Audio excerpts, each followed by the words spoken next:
Leelavathi memorial state టోర్నమెంట్కి ఇచ్చేసిన ప్లేయర్స్కి, పేరెంట్స్కి, కోచెస్కి అందరు కూడా వెల్కమ్.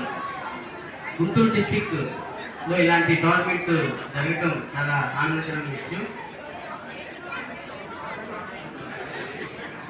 వైవికే చక్రవర్తి గారి మదర్ జయలలిత గారు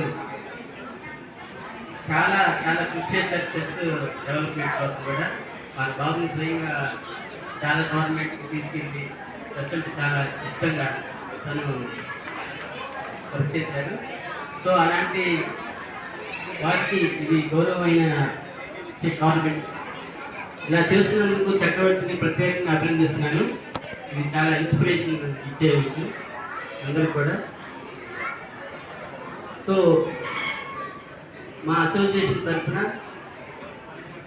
నైట్ క్యాజువల్ చెస్ అకాడమీ వారికి, ఈ గవర్నమెంట్ సపోర్ట్ చేస్తున్నటువంటి వెన్యూ ఇచ్చినటువంటి కాశీ గారి ఫ్యామిలీకి అండ్ ఈ గవర్నమెంట్కి ముఖ్య అతిథిగా వచ్చేసినటువంటి అప్పారావు గారికి నా ప్రత్యేక ధన్యవాదాలు. All the best to all the participant. మీరు బాగా ఆడండి, గవర్నమెంట్ ప్రైజ్ తెచ్చుకోవాలని కోరుకుంటున్నాను. 5th and 6th of August state event జరుగుతుంది. ఈ స్టేట్ ఈవెంట్కి మనకి ఆంధ్రప్రదేశ్ మొత్తంగా ఒక 250 మంది పార్టిసిపెంట్స్ డిఫరెంట్ డిస్ట్రిక్ట్స్ నుంచి పార్టిసిపేట్ చేయడానికి వచ్చారు.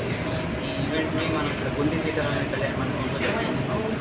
Under the support of Kondi Sitaramaiah, support of DSR friends circle and వీళ్ళందరూ సపోర్ట్ తోటి మనం ఇక్కడ మంచిగా ఈవెంట్ ఆర్గనైజ్ చేస్తున్నాం. అండ్ ఈ ఫ్యూచర్లో ఇలాంటి ఈవెంట్స్ ఇంకా మరీ చేయాలనుకుంటున్నాం. అలాగే ఇయర్ ఎండింగ్లో స్టేట్ స్కూల్స్ ఈవెంట్ ఇలాంటి మరెన్నో జరగబోతున్నాయి. ఈరోజు ఇనాగ్రేషన్కి చీఫ్ గెస్ట్గా మనకి కోస్టల్ బ్యాంక్ మేనేజర్ గారు సుబ్బారావు గారు వచ్చారు. అలాగే president Guntur district chess association Ravindraraj గారు, అలాగే అడ్వకేట్ హైదరాబాద్ గారు అండ్ కొంది సీతారామయ్య కళ్యాణ మండపం మెయింటైన్ చేసి మన హరీష్ నెల్లూరి గారు వీళ్ళందరూ వచ్చి ఈవెంట్ని స్టార్ట్ చేశారు ఫస్ట్ 2 days.